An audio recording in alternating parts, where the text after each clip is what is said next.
Very good morning, everyone. Very good morning. My name is Ashutosh Kumar Singh, and on behalf of Vardhan Academy, I welcome you all in our today's daily current affairs. थोड़ा सा delay हुआ है, थोड़े reasons की वजह से कुछ दिन हमारा करंट अफेयर से टच छूट गया था, बट चिंता की कोई बात नहीं है। आज से आपको रेगुलर 7:30 इन द मॉर्निंग अभी डेली आपको मिलेगा डेली करंट अफेयर्स। ठीक है। और एक बात, अभी तक की जितनी भी क्लासेस हमारी छूट गई हैं, जितना भी डेटा हमारा छूट गया है, you don't need to worry. मैं अभी 1 या 2 तारीख को, जैसे 1 अप्रैल में मैं मार्च का मंथली करंट अफेयर आपको कराऊंगा, उस पर मैं आपको 1 मार्च से लेके 31 मार्च तक का पूरा मंथली में कवर कर दूंगा। Okay, so you don't need to worry at all, and we will cover all the current affair points. Okay, चलिए आज है 30 मार्च और शुरू करते हैं हम आज का करंट अफेयर पॉइंट्स। देखें पहला क्वेश्चन हमारा आज का, Which Indian company has become the first Indian company to sponsor FIFA World Cup 2022? देखिए FIFA World Cup 2022 जो है, इसे स्पॉन्सर करने वाली पहली भारतीय कंपनी कौन सी बनी है? आज तक किसी भी भारतीय कंपनी ने स्पॉन्सर नहीं किया है फीफा वर्ल्ड कप। ओके, तो ये कौन सी कंपनी है? बिल्कुल ये है हमारी बाईजूस। ओके, सो बाईजूस जो है ये कंपनी बन गई है first Indian company to sponsor FIFA world cup 2022। Okay, चलिए चलिए नेक्स्ट क्वेश्चन देखते हैं। Who has been appointed as the adviser in the defence ministry? आपको बताना है रक्षा मंत्रालय में सलाहकार के रूप में किसे नियुक्त किया गया है? बिल्कुल नई नियुक्ति है, अभी पिछले हफ्ते में ये नियुक्ति आपको देखने को मिली है। और कौन है ये? देखिए ये तीन जो नाम आपको नीचे के दिख रहे हैं, ये ऑफ कोर्स आपको पता है ये सभी मंत्री हैं। ये सभी मंत्री हैं, राइट? स्मृति ईरानी, अनुराग ठाकुर और राजनाथ सिंह, ये सभी मिनिस्टर्स हैं। तो विनोद जी खंडारे को ही नियुक्त किया गया है आपके रक्षा मंत्रालय में सलाहकार के तौर पे। ओके, चलिए नेक्स्ट क्वेश्चन देखिए। Who has been appointed as the new CEO of Maruti Suzuki recently? देखिए मारुति सुजुकी जो ये कंपनी है, ये जो ऑर्गेनाइजेशन है, ये मारुति और सुजुकी दोनों का गठबंधन है। ठीक है, और सुजुकी जो कंपनी आपको पता है ये एक जापानीज कंपनी है, और इसके जो पहले सीईओ हुआ करते थे ये थे आपके ओसामू सुजुकी। ओके, ये थे आपके ओसामू सुजुकी। ठीक है, लेकिन ओसामू सुजुकी हाल ही में ये रिटायर हो गए हैं, और अब हमारे अगले सीईओ जो बने हैं, हमारे अगले सीईओ जो बने हैं वो हैं हिसाशी ताकेउची। ठीक है, तो नाम ध्यान रखिएगा, हिसाशी ताकेउची। ये आपको ऑप्शंस भी कुछ ऐसे ही देखने को मिलेंगे एग्जाम में। क्यों ऐसे देखने को मिलेंगे? क्योंकि ये जो ऑप्शंस हैं इनमें देखिए सुजुकी का अगर एमडी या सीईओ पूछा जाएगा तो सुजुकी नाम वाले ही आपको ज्यादातर ऑप्शन में देखने को मिलेंगे। लेकिन आप ध्यान रखिएगा नए सीईओ जो हैं इनके नाम में सुजुकी नहीं है, हिसाशी ताकेउची ही बने हैं आपके नए सीईओ मारुति सुजुकी के। ओके, चलिए आइए नेक्स्ट क्वेश्चन देखिए। Who has recently joined the international advisory board of Dun and Bradstreet?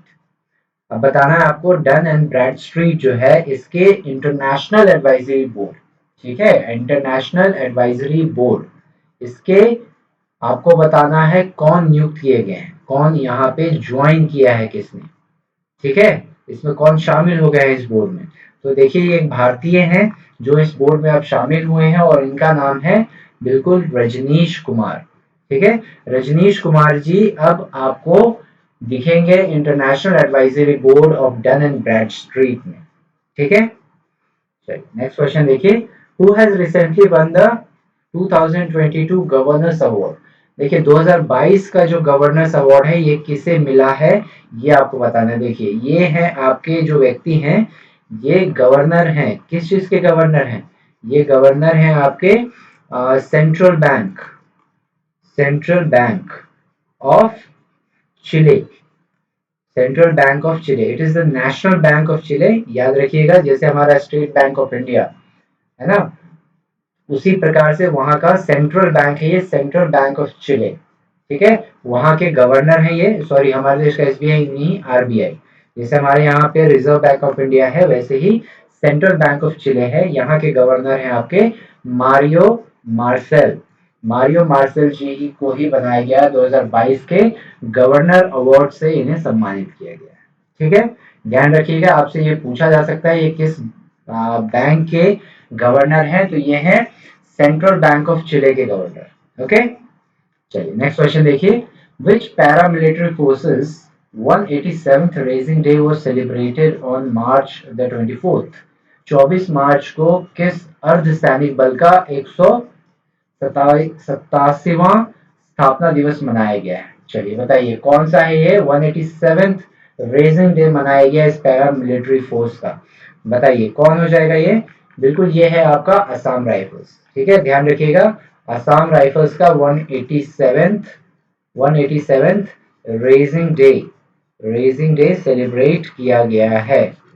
ठीक है, आइए नेक्स्ट क्वेश्चन देखिए, the little book of Joy, ये जो बुक है आपकी, ये बुक का नाम है आपका the little book of joy. Okay, who is the writer of the book? आपको इस किताब के लेखक बताना है। The little book of Joy कौन हो जाएंगे? ऑप्शंस देखिए आप, ऑप्शंस देखिए, बिल्कुल देखिए, the little book of Joy ये एक दो लोगों के द्वारा लिखा गया है, ये है आपके दलाई लामा और डेसमोंड टूटू। ठीक है, दलाई लामा और डेसमंड टूटू के द्वारा लिखा गया है the little book of Joy.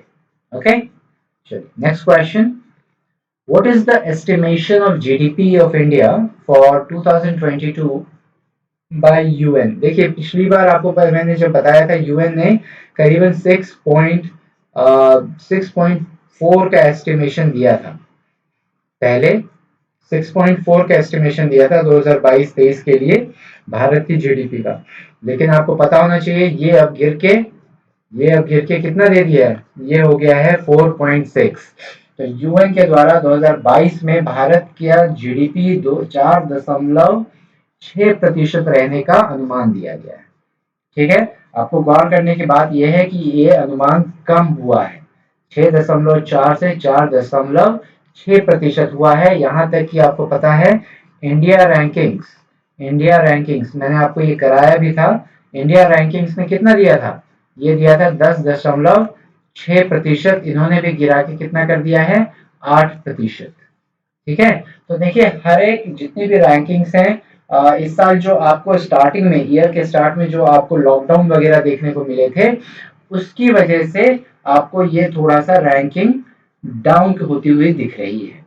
ठीक है, लगभग सभी ऑर्गेनाइजेशंस के द्वारा ये जो रैंक एस्टिमेशन है हमारा जीडीपी का, ये प्रतिशत इसका गिरा है, इसका कम किया गया है, इसका अनुमान बदला है। ओके, ध्यान रखिएगा इसे। चलिए नेक्स्ट क्वेश्चन देखिए, the union cabinet has approved the bill for the merger of 3 municipal corporation of which union territory? आपको बताना है कि केंद्रीय कैबिनेट जो है, इसने किस केंद्र शासित प्रदेश की 3 नगर निगमों को विलय हेतु बिल को मंजूरी दे दी है। विलय मतलब इनके मर्जर के लिए, मतलब अब देखिए इसका देखिए राइट आंसर क्या हो जाएगा, पहले आप वो देखिए, किस यूनियन टेरिटरी में आपको यूनियन कैबिनेट ने अप्रूवल दिया है, क्या चीज का अप्रूवल? वहां के 3 म्युनिसिपल कॉर्पोरेशन के मर्जर का। तो अब वहां पे एक ही म्युनिसिपल कॉर्पोरेशन रहेगा, ये है आपका न्यू दिल्ली का। ठीक है, ध्यान रखिए, न्यू दिल्ली में 3 म्युनिसिपल कॉर्पोरेशन है, एक हो जाएगा आपका नॉर्थ, एक था आपका साउथ और एक था आपका ईस्ट। ठीक है, तो 3 म्युनिसिपल कॉर्पोरेशन में आपका पूरा दिल्ली संचालित हुआ करता था। अब इन तीनों को मर्ज करके दिल्ली म्युनिसिपल कॉर्पोरेशन नाम से ये एक सिंगल म्युनिसिपल कॉर्पोरेशन लाने के लिए ये बिल पारित किया गया है। देखिए इस बिल को लेके काफी विरोध भी हुआ है। ठीक है, देखते हैं आगे क्या होता है। ठीक है, जैसा अपडेट आएगा वैसे मैं आपको जानकारी देता रहूंगा। अभी के लिए आप समझ के चलिए ये बिल बिल्कुल अप्रूव्ड है गवर्नमेंट की तरफ से।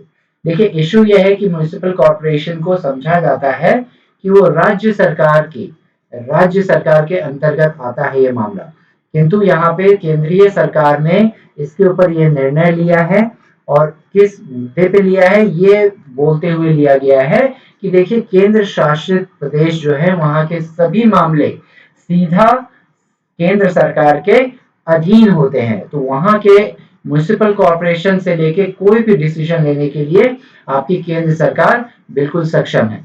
ठीक है, तो देखिए ये कंट्रोवर्सी है, देखिए आगे क्या होता है, हम इस न्यूज पे नजर बनाए रखेंगे, कोई अपडेट आएगा तो हम करंट अफेयर में उसे कवर कर लेंगे। ओके, चलिए नेक्स्ट क्वेश्चन देखिए, who has inaugurated the red fort festival, Bharat भाग्य विधाता। देखिए एक नया लाल किला महोत्सव के रूप में इस महोत्सव का नाम रखा गया है भारत भाग्य विधाता। ठीक है, अब ये जो आपका भारत भाग्य विधाता ये एक लाल किला महोत्सव है, इस महोत्सव का उद्घाटन किसने किया आपको बताना है। तो देखिए इसका उद्घाटन करने वाली हैं आपकी स्मृति ईरानी। ठीक है, ध्यान रखिएगा स्मृति ईरानी जी के द्वारा ही इसका इनॉग्रेशन किया गया है। ओके, चलिए यहीं तक रखेंगे हम आज की बात को। ठीक है, इतने प्रश्नों के साथ हम आज का दिन खत्म करते हैं। कल फिर हमारी मुलाकात होगी 7:30 again in the morning, 7:30 AM current affairs के साथ। इसके अलावा आपको पता है 8:30 PM पे हमारी जीके की या जीएस की स्पेशल क्लास चलती है, बिल्कुल ज्वाइन कीजिए। इंटरेस्टिंग क्लासेस चल रही हैं हमारी continuously, not only for Hindi students but English students के लिए भी, इंग्लिश स्टूडेंट्स के लिए भी क्लासेस मैं आपके लिए लेके आया हूँ। ठीक है, तो पिछले क्लासेस, पिछले हफ्ते की क्लासेस को आप देखिए, जो मिस किया है उसे जरूर देख लीजिए, उसे कवर कर लीजिए, और फेसबुक, इंस्टाग्राम और यूट्यूब पे लाइक, शेयर एंड सब्सक्राइब करना ना भूलिए। ओके, चलिए यहीं तक रखते हैं आज की बात, कल फिर मुलाकात होगी। Thank you very much, have a good morning, bye bye.